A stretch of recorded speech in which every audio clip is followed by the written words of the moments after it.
तुते रूपम। जा पुत्र, सीधा उड़ जा, धान की बाली चोंच में दबा और सीधे मेरे पास आ, किसी की आवाज मत सुनना। समृद्धपुर राज्य जो कभी सोने की तरह चमकता था, आज धूल में मिल चुका था। पिछले 3 वर्षों से बारिश की एक बूंद नहीं गिरी। नदियां सूख चुकी थीं और खेत बंजर हो गए थे। प्रजा दाने दाने को मोहताज थी। राजा की चेहरे की लकीरें बता रही थीं कि अब उम्मीद की कोई किरण नहीं बची। राजगुरु, क्या ईश्वर ने हमसे मुंह मोड़ लिया है? हमारे बच्चे भूख से रो रहे हैं। अगर कुछ नहीं किया गया तो ये राज्य शमशान बन जाएगा। महाराज, साधारण उपाय अब काम नहीं करेंगे। शास्त्रों में अग्निधान का उल्लेख है। वो ऐसा धान है जो बिना पानी के उगता है और एक ही रात में फसल देता है। तो उसे मंगवाइए राजगुरु, हम मुंह मांगी कीमत देने को तैयार हैं। वो धन से नहीं, साहस से मिलेगा महाराज। वो धान मायावी वन के कबीले वालों के पास है। वो जगह श्रापित है, वहां जाने वाला कभी लौटता नहीं। तो क्या हम अपनी प्रजा को मरते हुए देखें? ऐलान करवा दीजिए, जो भी वो धान लाएगा उसे आधा राज्य दिया जाएगा। अरे, इस कुआं का पानी भी सूख गया। अब आज खाना कैसे बनेगा? ये आर्य था, जो अपनी बूढ़ी माँ के साथ रहता था। क्या हुआ बेटा, पानी नहीं ले आए? हर तरफ सूखा पड़ा है माँ। खेत के पास वाला कुआं भी सूख गया है। पता नहीं इस राज्य को किसकी नजर लग गई। वो अपने माँ से बात कर ही रहा था कि बाहर सैनिकों की आवाज सुनाई दी। समृद्धपुर के नागरिकों, महाराज का आदेश सुनो। सुनो सुनो सुनो, समृद्धपुर के नागरिकों, महाराज का आदेश सुनो। राज्य पर आए इस विनाशकारी सूखे का केवल एक ही उपाय है, अग्निधान। वो जादुई बीज जो बिना पानी के उगता है और रातों रात फसल देता है। तो राजा वो बीज लाते क्यों नहीं? हम मर रहे हैं। क्योंकि वो बीज साधारण नहीं है। वो बीज मिलता है उत्तर दिशा के मायावी जंगल में, जहां इंसानों का जाना मना है। वहां कदम कदम पर मौत है। इसीलिए महाराज ने प्रतिज्ञा की है, जो भी वीर उस मायावी जंगल से अग्निधान का बीज लेकर आएगा, उसे आधा राज्य दिया जाएगा और उसे इस देश का महानायक घोषित किया जाएगा। ऐलान सुनकर गांव का एक गरीब लेकिन साहसी युवक, जिसका नाम आर्य था, अपनी माँ और गांव को बचाने के लिए निकल पड़ा। कई दिनों तक चलते चलते वो घने जंगल में पहुंचा, जहां उसे एक पुरानी कुटिया दिखी। हे भगवान, ये महात्मा जीवित हैं या मूर्ति? इनके शरीर पर तो जंगल उगाया है। मैं बीज खोजने बाद में जाऊंगा। पहले इन महात्मा की सेवा करनी होगी। शायद यही मेरी पहली परीक्षा है। आर्य चुपचाप काम करता है। वो कुटिया साफ करता है, पास के झरने से पानी लाता है और धीरे धीरे साधु के शरीर से मिट्टी और दीमक हटाता है।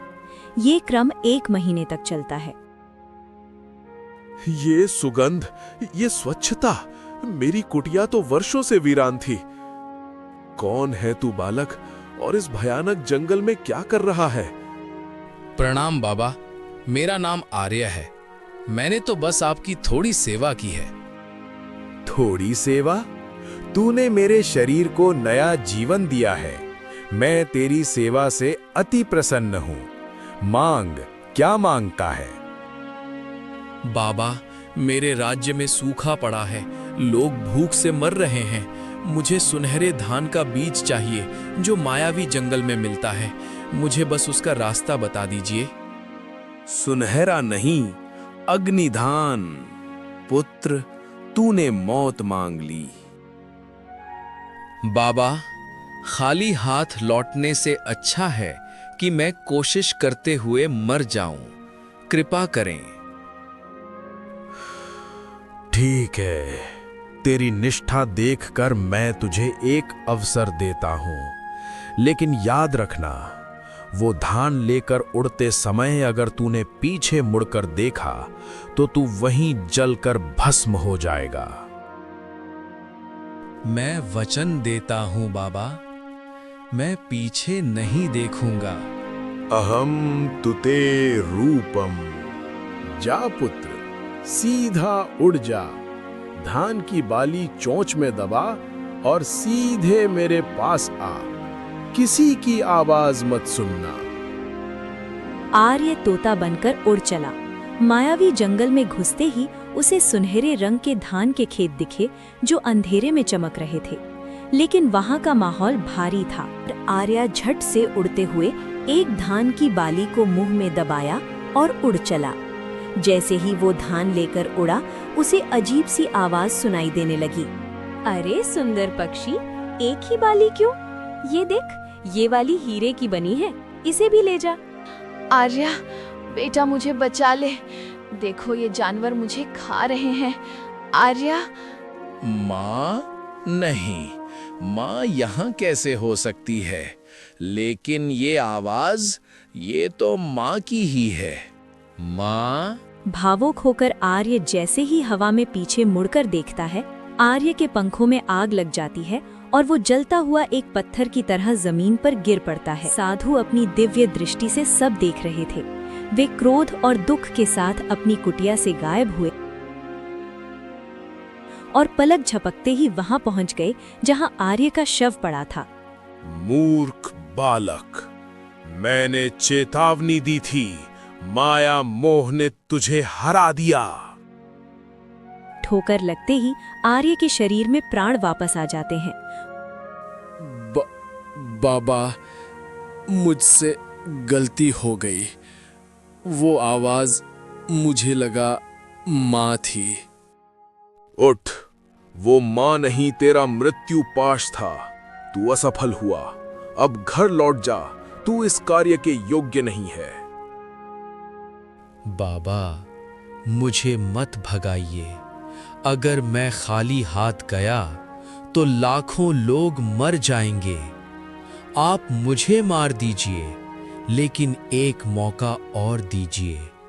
मैं भीख मांगता हूं। नहीं, हठ मत कर। बाबा, आपने मेरी सेवा से प्रसन्न होकर वरदान देने को कहा था। मैं उसी सेवा के बदले एक आखिरी मौका मांगता हूं। अगर इस बार चूका तो मुझे कभी जीवित मत करना। तेरी जिद और त्याग ने मुझे फिर बांध लिया। ठीक है, ये अंतिम अवसर है, लेकिन याद रखना, इस बार माया तुझे डराएगी नहीं, बल्कि लालच देगी।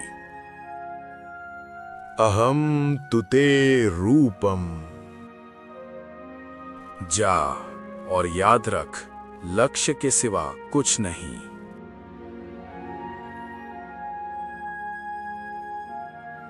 दूसरी बार आर्या झट से उड़ते हुए एक धान की बाली को मुंह में दबाया और उड़ चला। जैसे ही वो धान लेकर उड़ा, उसे अजीब सी आवाज सुनाई देने लगी। अरे ओ पक्षी, रुक जा, ये देख, ये धान नहीं, हीरों का हार ले जा, तू दुनिया का राजा बन जाएगा। इतना सुंदर रूप, मेरे पास आ, मैं तुझे अमर बना दूंगी। नहीं, ना राजा और ना अमरता, मुझे सिर्फ रोटी चाहिए, सिर्फ वो बीज। आवाजें तेज होती गईं, आंधियां चली, लेकिन आर्य सीधा उड़ता रहा। आर्य राज्य लौटा। राजा ने साधु के कहे अनुसार ही